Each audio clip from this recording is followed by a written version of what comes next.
Let's kick things off with Solar Opposites. Yeah, why not, right? This is this is one of the two shows we're going to be talking about here, right? So yeah, Solar Opposites season 5, right? I did not binge the entire season, and this one ran for 11 episodes, which was the same thing like last time, right? How far did you reach? Can you tell me? I didn't watch the whole thing. Yeah, I only got up to episode 6 or so. What happens is that my plan was to just watch half sometime and then pick off the second half today, before we start, but everything was tied up today, so unfortunately, so I just didn't find time. Okay. Well, I was kind of watching it since yesterday, actually, while I was doing work. But I more or less finished it up this morning at the time for us recording this, right? So yeah, Solar Opposites, right? It's a show that we've been covering since the first season. We've been thoroughly enjoying it for the most part, right? Even though there are a few episodes or a couple of seasons that we weren't really like over the moon with, right?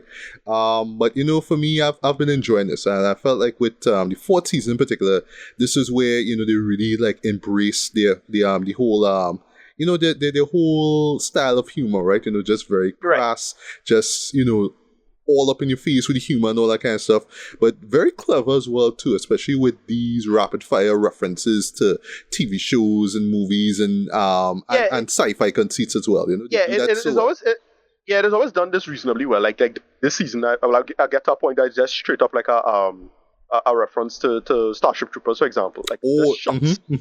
Yeah, there's shots and stuff like that, and like they always do the cultural reference stuff in interesting ways. Like it remember American Dad in that way. Like the humor feels original and interesting in certain ways. Especially some of the jokes and references they'll make is like, oh, okay, wow, they went here, and that like they really will catch you off guard. And this season keep doing that with that.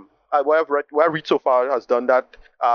They continue the quote-unquote wall storyline, but this time it's in the backyard because remember the whole thing empty out, and it's unclear how much time passed because none of those original characters have shown up, at least from yet. These two brand new characters, and the whole Western team they're going for, which is very this is called it by True Grit.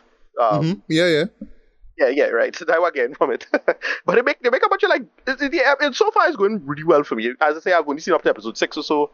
It's going pretty funny so far. Yeah, and one thing I should mention too about our last season, this was where Dan Stevens actually came in to play the voice, to play the character of Corvo, right? Right. Yeah, this is where they switch out Justin Roiland, right. Yeah, because of the shenanigans that he got himself into, right?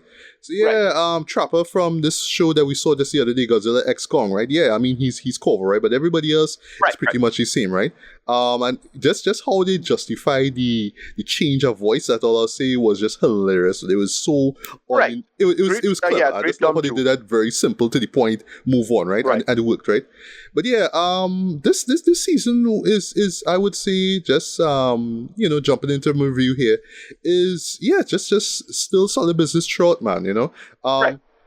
One significant change that I really liked about this season here was the spin-offs of the side stories, right? So instead of the wall, this saga that we've gotten over 4 seasons, now we get something called, the wall, the backyard. That's basically what it is, right? Yeah, where characters are literally in the backyards of the Solars, and it's just right. I noticed we call him is Clancy Brown is the main guy for this one. Yes. Right, clearly it's him. Yeah. So it's like, okay, they have him such a, like a central character. What did we do with this? And it's really interesting stuff. It's really Western stuff. Yes, it's good. It is. And also there's a nice, or I should say, there's a character that mentions mentions this movie a couple of times, and the more I think about it, the more it really makes sense. Chinatown, right? Just what the whole main conflict is about. It involves water and who should hold on to water and who deserves the water. That's what it is. It's very Chinatown-esque, right? But yeah, this is pretty much a Western true and true with, just some elements of like action, adventure thrown in here or there, right? But I thought that just as an arc though, just as a story arc, yeah, it totally worked though. I love the various references. It just felt like a very well told Western adventure. You know what I mean? Just fundamentally, right? And it worked, right? What I will say though, I know you haven't got to this episode, right? I'm not gonna say which episode it is. There is a cameo that shows up at the end of that arc though, and I won't lie, I had to Wikiet. I was like, oh, is this person from that season? Okay. Oh, okay. So Right. yeah, it's a character that we kind of long forgot about. Yeah, he shows back up, right? But for me, the best arc, the best side story / arc in this have to be Silver Core, though, which is right. a spin-off of Silver Cups, right? Right. First off, the recap, the previously on song that they used for that, though, had me cracking up. Right. It's leaning into that whole 80s rock that, fueled the Transformers movie, the animated movie from the 80s, and the G.I. Joe movie. It's leaning towards that now, but that song was just so, like, lyrically, it's dumb, but it works, though. It just kind of captures that sort of, high energy spirit, right? And yeah, where they took the lead character made sense. What they really catch me with the whole Silver Core thing, right? Where you're thinking, oh, he's going to get back into the Silver Cups, so he's gonna take down the whole foundation, but afterwards, like, nope, we send you literally into war dread, and that's where you get the Starship Troopers reference there. Right. That catch me by surprise, right? Also, points for getting Stephen Lang though to play the to play this general character, right? He has this this head that sticks out from the side of his neck, though. Right. The voice, who's the voice of that? I know I heard that voice from somewhere, but like I was looking at the credits, I'm like, I still don't know who's the voice, though. But it sounds very familiar. It sounds like a voice that I heard before in another animated series, right? But I just had to look it up, right? But yeah, when it took, that story was great. I love how, again, with the Silver Cup stuff, yeah, it's very heavy on ultra violence, but it's just so over the top and ridiculous. Just a lot of great references here or there, you know what I mean? And where that ended, though, had me in stitches, though. That was so hilarious, right? What I like about the show in general is that it does the layered humor well. Like it's layers upon layers of humor. So cosmic, planetary, and then microscopic. Like I don't know why that this weird hierarchy of events that occurs. I don't know why they decide to make the show like that. And they cover all the bases. Because where I reached the last one is one I watches with the Gil's ex-boyfriends, which was pretty fun. Oh yeah. What oh gosh, Jesse. Put she ex-boyfriends on this island and they like call her in and take revenge on her. That was But the thing is, she'd make them. It's not like it was just normal people, She'd create them in a lab. Yeah. It's stuff like that. And one thing I love about that, though, and that's like the running gag in the show. Yeah, we'll sci-fi an idea. So, I have this machine that does this, that makes copies. That makes 3D copies of human beings, or I have a ray gun that does this, right? It is always, let's sci-fi our way out of this predicament. That's hilarious to me. Yeah. Like they had the Sugar Baby one, which was really funny to me. Yes, it was. When they took it, though, and one thing I love is just where they take these ideas, though. They go into very, very, very absurd directions with it, though, but it works. It still kind of have a logic. But the stuff like the one I watch is the one with the school too, where they make the fake school like to compete with the other school. It is good shit. Like it's good bits for what they are now. Yeah, and because the creators know this shit when it comes to sci-fi. Yeah, I even dug the whole Village of the Damned reference. Like it's there, it's on the nose, but like if you know where to look, it's like I know it. I know the references. I get But one thing that they do very well, actually, and it really impressed me how they did this, right, is that they split up the side stories, the side arcs, if you will, right? So even with the backyard story and the Silver Core story, you still had stuff involving solar opposites. So it wasn't like because in the previous seasons you would have like 1 or 2 episodes specifically dedicated to the war stuff or Silver Cups now. But in this case, they kind of splice it into the misadventures that the solar opposites get into, and I like that. I like the breaking up of the story as well too. And I wouldn't say that, it's just that they kind of run out of ideas, or they just think that, the viewers wouldn't want to sit through a whole story with the backyard stuff. No, the stories are solid, but just kind of splice it in with other stuff that's going on Earth. You know what I mean? Makes a lot of sense in my opinion, right? And yeah, when it comes to the opposites, I mean, yeah, again, they just do what they do best. You know, just the kind of weird misadventures again too. And just the raunchy, very very crass humor as well too. And just these like smart, witty references to like sci-fi and whatnot, right? Also, before I forget, forgive me, folks, but I can't believe I've seen this, right? I was literally today years old when I realized that for the opening sequence now for every episode of Solar Opposites, right? With the exception of the ones with the side stories, right? You know, I now realize that that Terry changes his shirt. Right. Like I never knew that, you know. So like when you see the white shirt of them outside the house and you hear Corvo saying, "Bollocks, I dropped the pupa." Yeah, like Terry always has a specific shirt on, right? And that's his shirt that he's introduced in with each episode. I didn't know that till today. Like, swear to God. Yeah, that's a common gag of the show, but also because they kind of commented on sometimes. It's like a quick line, but like this is typical. Like it is like with Bob's Burgers, the left store. The store on the left. Well, the store on the store, your right. Yeah, the store on the right always changes. Well, the store left on your right. Well, sorry. Yeah. All right. Well, their left is the right. Yeah, is the funeral parlor, and their right is always some store that always changes. Yeah. Right. Stuff like that. It's just a little gag. You'll notice it. Sometimes you notice. But I didn't think it was something to notice. Like, oh, okay, right. Yeah.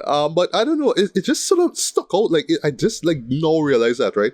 But yeah, I mean, humor is very quick though. You know, there's a lot of side gags going on. Just a lot of weird shit going on. But it totally works though. You know. But I do like just going back one last time to the wall and the Silver Cup side stories is that because admittedly, while we both enjoy those arcs, so if you were to ask me what happened in last season, I can't remember a single thing, especially with the war stuff, because that literally has been going on for 4 straight seasons, right? I do remember one thing with the Silver Cups, one that's with the Vin Diesel, the Fast and Furious reference, and they played that Ja Rule song. Yeah.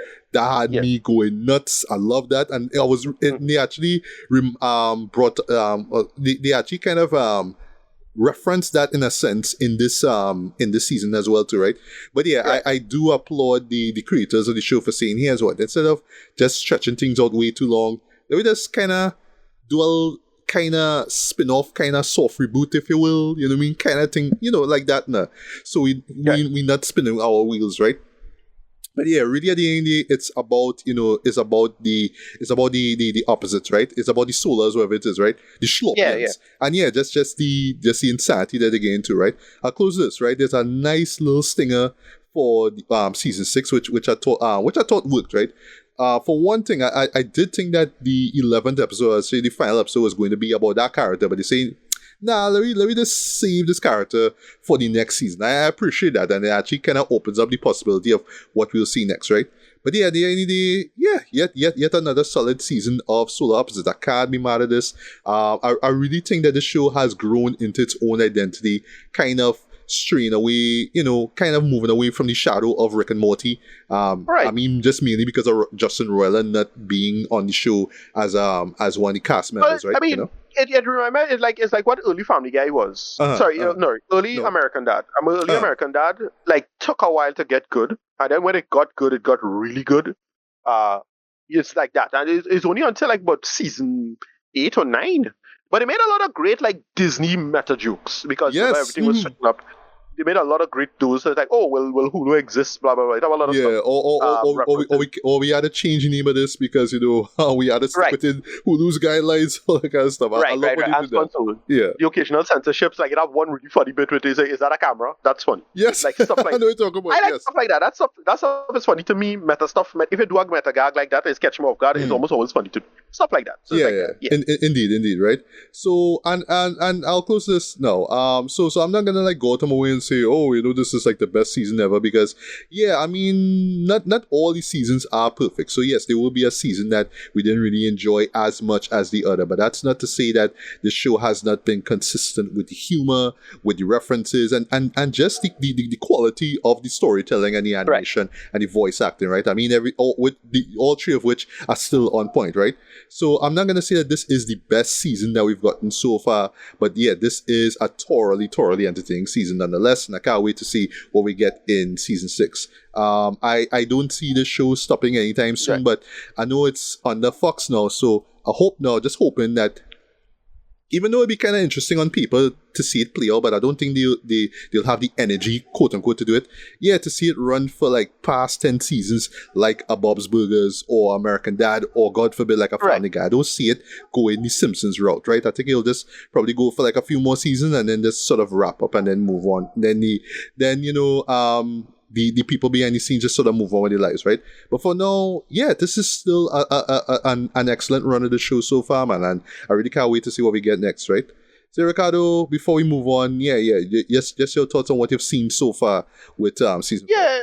Yeah. In fact, funny enough, keep my attention. Gag stuff was really excellent so far. Again, just what I like about it is that we had to talk about this with respect to like the idea of the adult animation comedy, right? And how by now, you'd think that it have no original ideas in a sense. Very few shows now are good. Like, to me, I thought BoJack Horseman ended it. Like, you can't do anything better than BoJack Horseman. It's over. But you have stuff like Smile and Friends. And this show, I think, works still for the most part. Like, it's doing its own thing. It doesn't try to be different. It has some good gags. But it's not, it still caters to the older audience, which is us. Like, I don't know any really young people who like this. I'm not sure. But, you could do the surveys and run this information if you want. But yeah, so far, I've been enjoying it. But I want to have I think we should ultimately have some kind of meta discussion we'll come to with respect to that. What's the nice about it? Right. And sticking with TV shows for a bit now, let's talk about the first 3 episodes of season 3 of Bel-Air, right? Right. Which is a show for me, going back to finding its own footing or finding its own ground, or identity, if you will. Yeah, I felt that this show really got that with the second season, right? And yet for me, I sort of wound up just really like kind of straight up like enjoying the series way more than I expected, right? Because yeah, I mean, the first season was just like a great intro into this dramatic, kind of slightly edgier version of, the beloved Fresh Prince of Bel-Air series, right? But I felt like with the second one, that's when I was like, oh, this is the type of show it is, right? So, people who might go in blind thinking that it's going to be all gritty and R-rated, it's not really like that, right? It's really telling, like, it really leans in a lot into the family dynamic, taking our characters into, various emotional and life directions and whatnot, and just seeing how they come about it, right? So that's how it is, right? But yeah, as usual, the first 3 episodes of this new season dropped. Some things going on, so if you don't mind, I'll just sort of run through just kind of briefly where our characters are right now. So this follows right after what happened with Carlton, who after this okay, so forgive us guys because we haven't seen the second season literally since last year. It wasn't a graduation. It was some sort of like school event or something like that. And yeah, Carlton kind of came out and admit that, he was addicted to pills, right? And at the point in time, I think prior to him kind of coming out and confessing, or at least the reason why he confessed in the first place, is he almost got violent on his sister Ashley, right? And she is still sort of thinking about that and sort of wondering, because where Carlton is right now, he going to rehab. And she's like, okay, well, how effective it is right now, because she's still thinking about what happened on that night, right? On the subject of Carlton, he is still dealing with rehab. Well, coming out of rehab, and returning home. The family, well, I should say his parents making strict rules just to make sure that he doesn't fall back. You know what I mean? But in the process, while he was at rehab, he fell for this girl who also was going through a similar situation, and the parents kind of iffy. It's just like, oh, does it make sense for him to be in this relationship with this girl, and next thing you know, they fall off and they go back into that shit now. It could be literally a toxic relationship. That's right. Yeah. Right. And then now with Will, he is struggling with just basically trying to focus on, well, the potential basketball career that he wants. But then in the first episode, he runs into his dad, played by Marlon Wayans, and thanks to that encounter, he kind of changes his mind. So eventually, he and Carlton come up with this whole business idea because they run into this former athlete turned business guru. So it's like, you know what? Yeah, we wanna want to have we own, black owned business. You know, we want to be making moves. We want to be, we want to be entrepreneurs, right? And I was like watching all that. It's like, yeah, I want to be an entrepreneur too. Don't mind, I don't live in Beverly Hills, right? But whatever. Then we have Hillary, being played by Coco Jones, who, yes, I did say in the last season was on shit because, yeah, she was with we boy Jazz, and then afterwards, like, you know what? This guy who I kind of like, I want to be with him, man, literally stood up Jazz, right? So yeah, that reached a point where the guy, this footballer that Hillary's with, proposed to the girl, right? And of course, Jazz don't want nothing to do with it, right? But then again, he is going through his own situation because the business, the vinyl record business that he owned from his dad, from his uncle, not doing so well, so he's trying to get some money to sort of keep it afloat. They follow up on that with this season. Right, yeah, which he did, right? Ashley is going through her own little relationship with a friend of hers that she met. The former like rival from last season. Yeah, from last season. So they're building a nice little relationship together. But the friend whose name escapes me right now is noticing that that Ashley is kind of just kind of distant, that she's focusing more on the family and, the illusion of the success that they have. Because, there's a great moment where, where the parents are having this photo shoot and, and Ashley's friends like, oh, they look so nice together. But like, Ashley's like, well, yeah, they look nice together, right?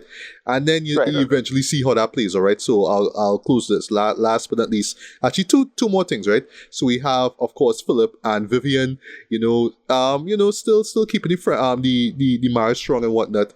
But something that happened last time where one of Philip's co-workers ended up kissing, and a former, let me just say, an ex-girlfriend of his, they end up kissing one time, meaning in the office. This is a plot line from the whole show. Eh? I vaguely remember it, but I know it's a reference to the old show, right? Yeah, so so Vivian kind of wondering what's going on because she don't know what happened, right? And eventually she finds out what happened, and where this third episode stops, we'll see how things play out. Even though in the first episode they just do the whole in this season of, and they allude to something that might like literally tear this family apart, right?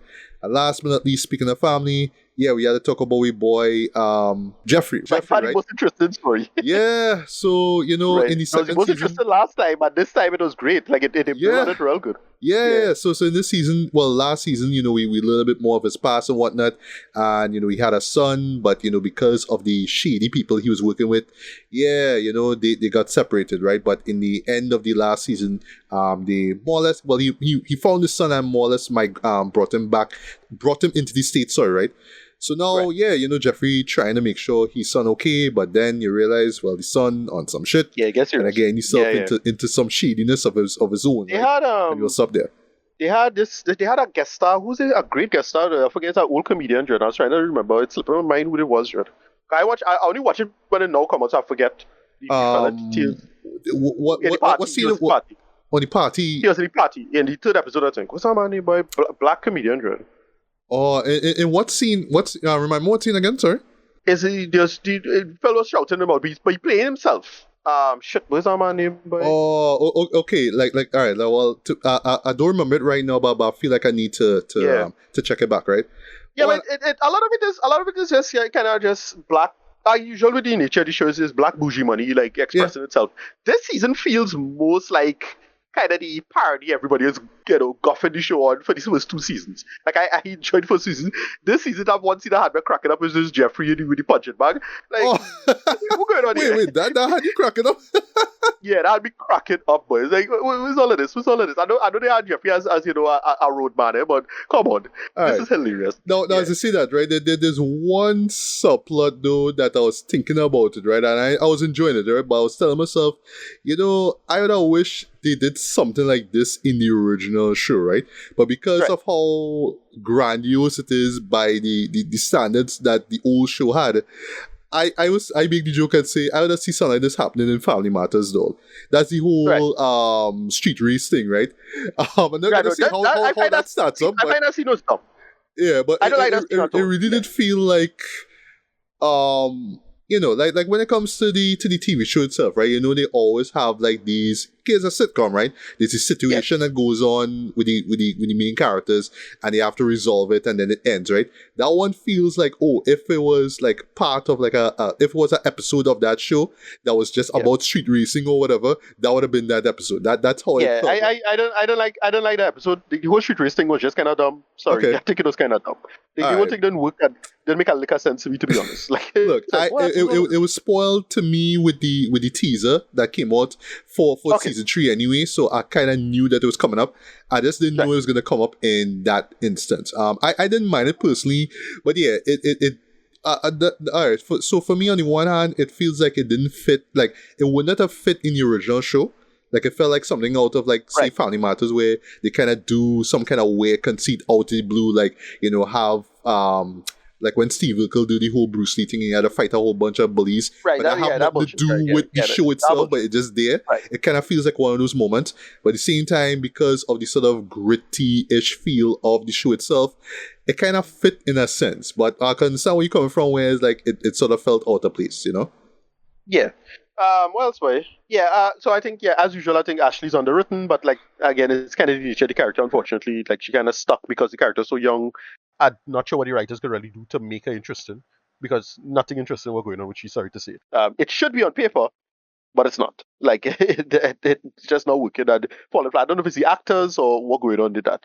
What else? Hillary, surprisingly also pretty underwhelming. Like, the stuff with Jazz and the family was interesting, right? As usual, Jazz continues to be smooth as hell. But I don't know. I'm surprised the Hillary stuff wasn't working for me with her and the other guy. Well, they end the episode with him. They do like a kind of popular. There's a kind of weird popular conceit of athletes suddenly dying.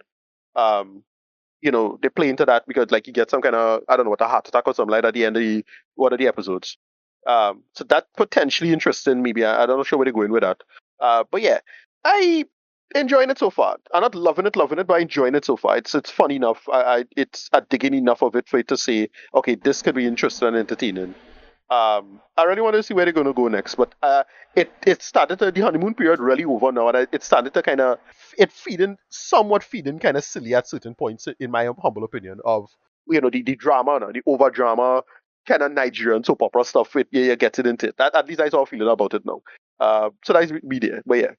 All right. Well, I understand where you're coming from, right? Well, for me, I was entertained by it, not thoroughly entertained, but I was entertained by it nonetheless. Though I still enjoyed it, no doubt. But I find it started to feel a little too silly. Like it harder for me to take it seriously. Like even the serious subplots is like, oh, that is goofy as hell. Like, but is that I don't know. That's how I feel about it right now. So it's about it.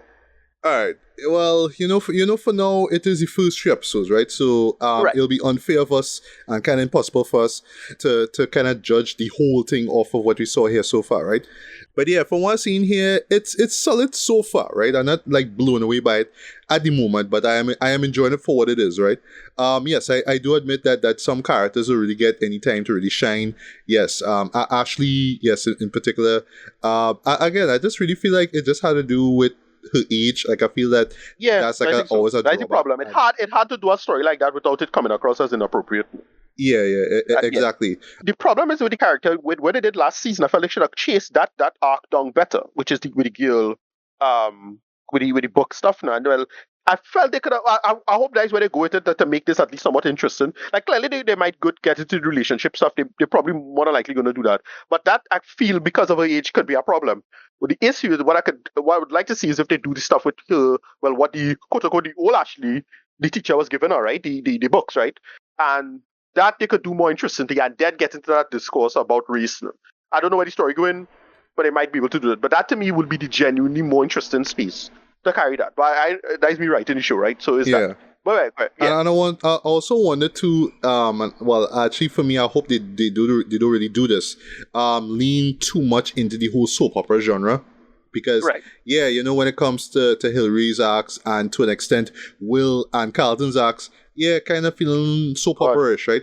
I was surprised how much I didn't enjoy. And, this new chick I with and this new guy I with, but my ex there. No, I was surprised. Okay. I was surprised how much I didn't enjoy Hillary's arc in this season. I was like, it was going so far in a couple of episodes. I was like, wow, this surprised me more. I love the actress, but she's still on shit. Yeah. You know?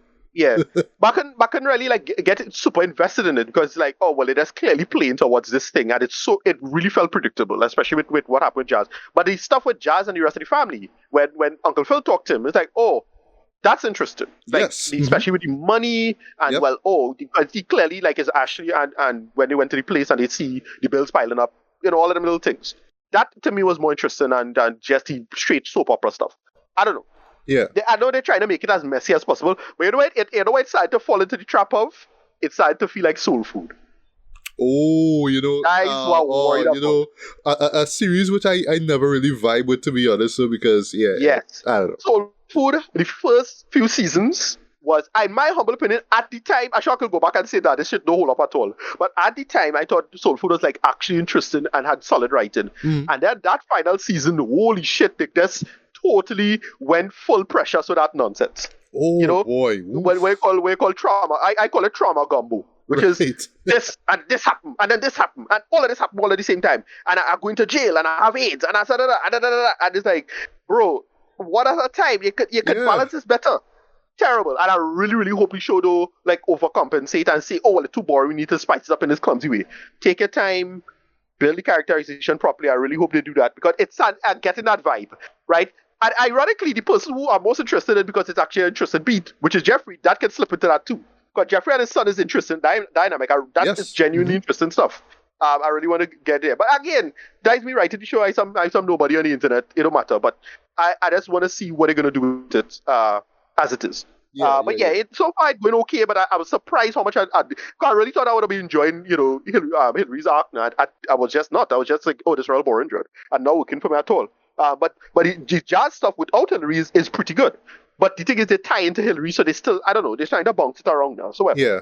But for one thing though, just to wrap up, I do like the whole entrepreneur thing that Will is on in particular and why he's doing it in the first place, right? Especially with in my opinion, a great conversation scene between him and his dad. Like I think just that being the spark for him doing this thing in the first place totally works for me, right? I want to see where they go with that, right? And of course, Carlton had to be part of it because, when you really think about it, especially with this show here, it's the Will and Carlton show. That's really what it is, right?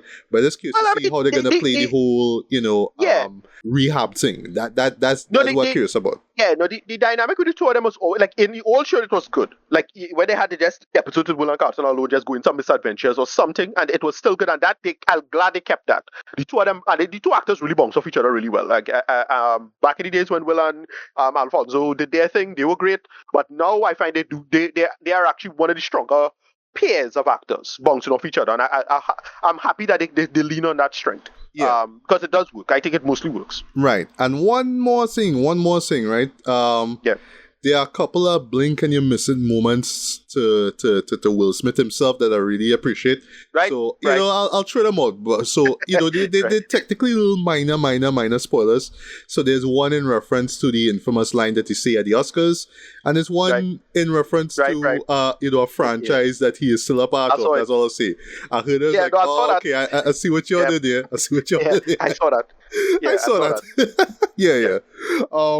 But yeah, I mean, I am enjoying what I'm seeing here so far. It's not Roperman too tightly, I should say, admittedly.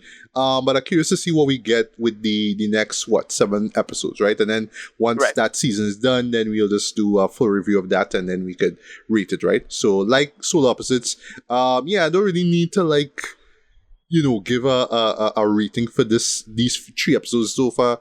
But yeah, for what it's worth, it's good. But the fear that I have though is that it could lean towards predictability or genericness. So the X comes back and I'm gonna be with the X. I just don't want them to. Come on. No, I just don't want them to panic. Like you see, sometimes something will not work, and then you'll get this kind of panic writing, and it'll overcompensate in all the wrong ways. Like no, you still have material to work with, but you have to go deeper. You don't go don't go wider. Like that's the trick with that kind of stuff now. It's stuff that nobody really talking about, but they should be talking about. And yeah, again, I still think the character, the biggest wasted potential is Ashley. They could really do something with her, and it's like, well, they want to do something with it, but they're doing the quote unquote obvious thing, right? With the character. It's like, nah, that is not. You shouldn't do that. Right? That should be the side thing. Like it still informs the character. That's not what I'm saying, right? Her queerness or her sexuality should definitely inform the character, but that's not the main thing with her. I think they kind of make it the main thing, or at least it's feeling like that so far. And then the stuff that's not that is not interesting. Like I thought they'd do the drama with Carlton. I thought it would be more interesting. It's not. Sorry, that's fallen flat for me. But I thought that would have been interesting. It potentially had that there, but it didn't work in. But I just so I don't know. Yeah, so I guess we'll see how things play out once this season wraps up.